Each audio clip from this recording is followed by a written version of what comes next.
네, 저희 기도하고 시작하겠습니다. 사랑과 은혜가 풍성하신 하나님, 오늘도 구역장 교육으로 함께 모이게 하시니 감사합니다. 오늘 이 시간 우리가 함께 하나님의 말씀을 나누고 또 우리 마음에 새겨 우리에게 맡겨주신 귀한 영혼들에게 하나님의 말씀을 먹이고 그들을 하나님 앞으로 온전히 인도할 수 있도록 하나님 도와주시옵소서. 우리에게 지혜를 주시고 말씀대로 행할 수 있는 인내와 용기를 허락하여 주시옵소서. 감사드리며 예수님의 이름으로 기도합니다. 아멘. 네, 오늘은 13과입니다. 네, 제가 저 뒤에 그 구역장 교육 그 공과를 인쇄해서 저희 뒤에다 놔드렸어요. 그리고 제가 색칠을 좀 했습니다. 색칠을 해서 그 부분만 읽으려고 하니까요. 교재가 있으셔도 네, 유인물을 가지고 함께 보셨으면 좋겠습니다. 네, 먼저 13과 재림 공동체 목적이 있는 정의로운 삶이라는 제목인데요. 새길 말씀을 한번 먼저 같이 읽어보겠습니다. 우리가 즐거워하고 크게 기뻐하며 그에게 영광을 돌리세 어린 양의 혼인기약이 이르렀고 그의 아내가 자신을 준비하였으므로 그에게 빛나고 깨끗한 세마포 옷을 입도록 허락하셨으니 이 세마포 옷은 성도들의 옳은 행실이로다 하더라. 아멘. 네, 요한계시록 19장 7절에서 8절까지 말씀인데요. 요한계시록을 우리가 종종 오해하는 게 미래에 일어날 일들에 대해서 예언한 책이다 라고 오해를 합니다. 물론 그런 측면도 있지만 요한계시록을 기록한 목적은요, 위로의 책입니다. 초대교회 성도들, 당시 로마의 핍박을 받는 성도들에게 위로해 주기 위해서 기록한 성경이 요한계시록이지요. 결말을 알면 두렵지 않다라고 하는 말이 있습니다. 우리가 공포 영화를 2번, 3번 이상 보지 않는 이유가 무엇입니까? 결말을 알기 때문에 더 이상 그 공포 영화가 무섭지 않은 것입니다. 요한계시록이 바로 그런 목적이 있는 거예요. 지금 예수님을 믿는다는 이유로 로마의 핍박을 당하는 성도들에게 앞으로 일어날 일에 대해서 알려주는 것입니다. 그 내용이 무엇입니까? 예수님께서 다시 오셔서 너희를 위로해 주시고 천국으로 인도해 주실 것이다 라고 하는 말씀이 바로 요한계시록인 것입니다. 그래서 요한계시록은 단순히 미래에 일어날 일에 대해서 예언하고 예측한 내용을 기록한 것이 아니라 당시 예수님을 믿는다는 이유로 억압과 핍박 가운데 있는 성도들에게 미래에 일어날 일들을 보여주면서 끝까지 믿음을 지키라. 그리하면 하나님께서 너희에게 세마포 옷, 빛나고 깨끗한 옷을 너에게 주실 것이다 라고 약속하는 위로의 말씀이 기록되어져 있는 책인 것입니다. 네, 이렇게 요한계시록에 대해서 짧게 살펴보았고요. 한 장 넘기시면 네, 이번 과의 본문은 고린도전서 13장 1절에서 13절까지인데요. 오늘 쭉 우리가 살펴볼 내용은 이 고린도전서 13장의 내용만을 포함하고 있지 않아서 굳이 고린도전서 13장 말씀을 읽지 않으셔도 됩니다.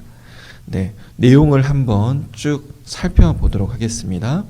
네, 재림에 대해서 이야기하는데요. 교회는 재림의 복음을 선포하며 재림의 주님을 소망하며 기다리는 재림 공동체입니다. 네, 교회의 정의를 내리고 있습니다. 교회는 어떤 공동체입니까? 그렇습니다. 재림의 주님을 기다리는 공동체다. 우리 성결교회의 전도 표제 4가지가 있습니다. 중생, 성결, 신유, 재림. 네, 마지막에 이 재림, 다시 오실 주님을 기다리는 그 공동체가 바로 교회이다. 뿐만 아니라 교회는 예수님의 재림을 기다릴 뿐만 아니라 재림을 준비하는 공동체이죠. 2번째 줄 보시면 재림 공동체인 교회는 주님의 오심을 준비하며 세상에 만연한 불의에 저항하며 정의로운 사랑을 실천합니다. 다시 오실 예수님을 기다린다라고 하는 것은 구체적으로 우리의 삶에 어떻게 드러나는가? 네, 여기 보니까요. 불의에 저항한다. 그리고 정의로운 사랑을 실천하는 그 모습을 통해서 우리가 다시 오실 예수님을 기다리는 것이다. 단지 하늘만 쳐다보면서 다시 오실 예수님을 기다리는 것은 진정한 기다림이 아니다라고 말씀하고 있는 것입니다. 네, 오늘 이 공과에서는요, 예수님의 재림을 기다리는 세 가지 모습을 우리에게 보여주고 있습니다. 첫 번째는 재림의 믿음입니다.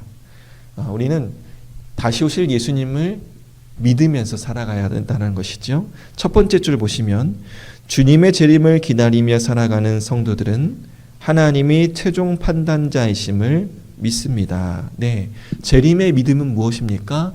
하나님께서 마지막 때에 심판관으로 모든 사람들을 재판하실 것이다 라고 하는 것을 믿는 것이다. 모든 사람들은요, 하나님의 재판대 앞에 서게 됩니다. 예수님을 믿는 사람은 하나님 나라로 가게 되고, 그렇지 않은 사람들은 이제 영원한 멸망의 길로 가게 되는 것이죠. 그것을 판단하시는 분이 누구십니까? 그렇습니다. 바로 다시 오실 예수님께서 모든 사람들을 심판하실 것이다. 네. 그래서 두 번째 줄 보시면 주님만이 정의로 심판하시는 분이십니다. 세상에서의 모든 판단은 한계를 갖습니다. 지금 대조를 이루고 있지요. 예수님은 심판하시는 분, 정의로 심판하시는 분인데, 반면 다른 대상들은 심판의 대상이지 무언가를 판단하는 대상이 아니다라고 말씀하고 있습니다. 왜 그렇습니까? 한계가 있기 때문에. 네, 이 세상에 아무리 똑똑한 사람도 실수하고 틀릴 수 있습니다. 그러나 예수님은 정의로 공정하게 실수 없이 심판하시는 분이다. 우리는 바로 그것을 믿는다라고 하는 것이고요. 다음 문단 보시면 그러므로 주님은 판단 중지를 요청하십니다. 네, 우리에게 판단하지 말라라고 말씀하신다는 것이죠. 다음 줄 보시면 최종 판단은 주님이 하실 것입니다. 예수님께서 다시 오실 때 그 최후의 심판에서 예수님께서 판단하실 것이다. 한 장 넘기셔서, 네, 그러므로 우리가 해야 할 일은 무엇일까요? 네, 첫 번째 그 초록색 줄 보시면 교회의 사명은 주님의 재림을 믿고 의로운 심판의 메시지를 선포하는 것입니다. 네, 교회가 우리가 해야 할 일은 다시 오실 예수님께서 이 땅에 다시 오셔서 선과 악을 심판하실 그 날이 온다라고 하는 것을 믿지 않는 자들에게 선포하며 살아가는 것이다. 네, 그것이 바로 재림의 믿음에 대한 내용입니다. 두 번째, 재림의 소망을 보겠습니다. 재림의 소망은 무엇을 의미합니까? 다음 줄 보시면 우리의 참 소망은 재림의 주님을 만나는 것입니다. 네, 다시 오실 주님을 우리가 기다리고 그분을 다시 만나기를 고대하는 것, 그것이 바로 재림의 소망이다. 다음 문단 보시면 참 소망이 이루어지는 그날이 오면 우리는 재림의 주님을 볼 것입니다. 아멘이십니까? 네, 우리는 반드시 다시 오실 그 예수님을 보게 될 것인데요. 그때 어떠한 일들이 일어나게 되는지 다음 문단 보시면 그날에 주님의 신부인 교회는 아름답게 변화되며 성도들 모두 부활의 몸으로 변화될 것입니다. 네, 여기서 중요한 것이 부활할 때 우리가 몸의 부활을 한다라는 것입니다. 네, 단지 영혼만 부활하는 것이 아니라 썩지 않는 새로운 몸을 입고 부활하게 될 것이다. 그래서 우리가 사도신경에서 몸의 부활과 영생을 믿습니다 라고 고백하지 않습니까? 네, 우리가 부활할 때, 예수님 다시 오실 때 우리는 부활하게 될 텐데, 그때 아프지 않고 병들지 않고 늙지 않는 새로운 몸, 그런 신비한 우리가 생각할 수 없는 그런 몸을 입고 부활하게 될 것이다 라고 말씀하고 있습니다. 그리고 어린 양의 혼인잔치에 참여하여 기쁨을 누릴 것입니다. 그날이 오면 우리는 주님이 왕으로 통치하시는 나라에 참여할 것입니다. 주님 오심을 믿고 고난을 견딘 성도들에게 의의 면류관을 주시고 함께 다스릴 그 나라를 바라봅니다. 재림의 소망은 세상의 불의에 저항하는 능력이며 성결한 삶을 살아가는 추진력입니다.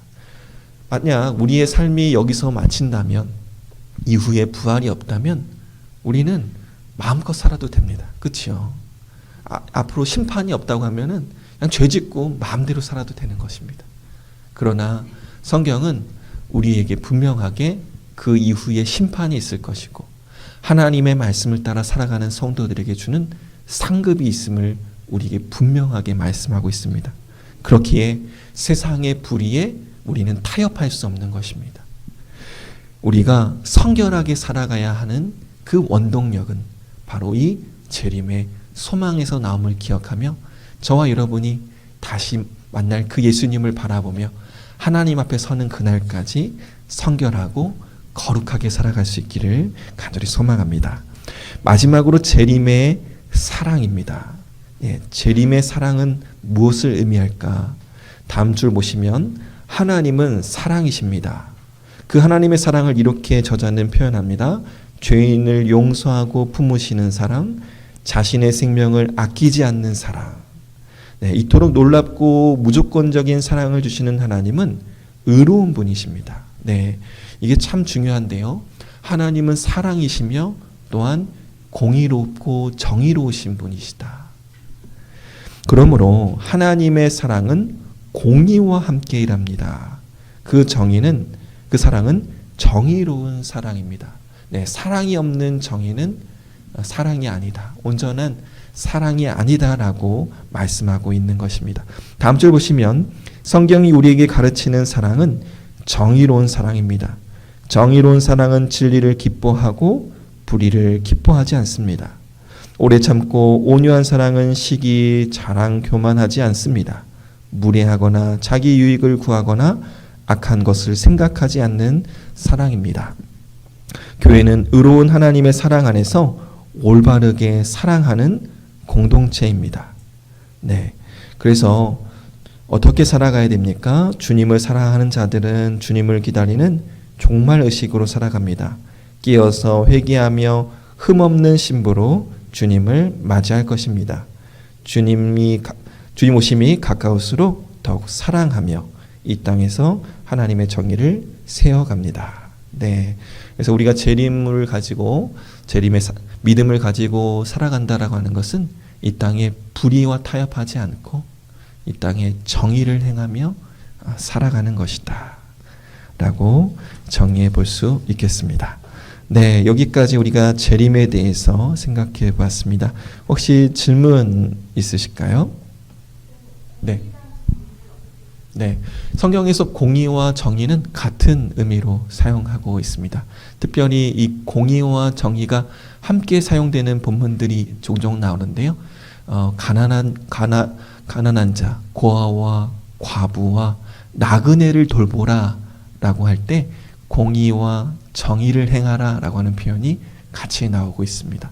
그래서 공의와 정의는 같은 의미인데 두 단어가 같이 사용할 땐 특별히 사회의 가난한 자들, 소외된 약자들을 돌보고 그들을 사랑하는 그런 의미로 사용하고 있습니다. 좋은 질문 감사드리고요. 또 질문 있으실까요? 우리가 재림 공동체로서 이 땅에 하나님의 정의가 이루어지기를 바라고 또 그렇게 실천하며 살아가야 됩니다. 오늘날 우리 한국 사회가 참 많이 혼란하고 어려움 가운데 있는데 우리 교회의 역할이 바로 그런 것인 것 같습니다. 이 땅에 하나님의 뜻이 이루어지기를 기도하는 것, 이 땅에 하나님의 정의가 이루어지기를 기도하는 것. 저와 여러분이 이 혼란한 사회, 우리 한국 사회를 위해서 함께 기도하고 하나님의 뜻이 온전히 이루어질 수 있기를 함께 기도하며 나아갈 수 있기를 간절히 소망합니다. 기도하겠습니다. 사랑과 은혜가 풍성하신 하나님, 오늘 말씀을 통해서 우리가 다시 오실 예수님을 기다리는 것이 어떠한 것인지를 다시 한번 깨닫게 해주시니 감사합니다. 예수님께서 다시 오실 때에 심판의 주로 이 땅에 오실 텐데 온전하고 완전한 심판을 하실 그 하나님을 신뢰하며 이 땅에서 다시 오실 그 예수님을 전하며 살아갈 수 있도록 인도하여 주시옵소서. 또한 우리도 그렇게 정의롭고 공의로운 사랑을 실천하며 살아갈 수 있기를 원합니다. 불의와 타협하지 않게 하여 주시고 이 땅에 무너진 정의를 위해서 기도하며 살아가는 우리 모두가 될 수 있도록 인도하여 주시옵소서. 각 구역마다 이러한 재림의 신앙이 충만하게 임할 수 있도록 하나님, 우리 사랑하는 구역장님들을 사용하여 주시옵소서. 감사드리며 예수님의 이름으로 기도합니다. 아멘. 네, 마쳤습니다. 감사합니다.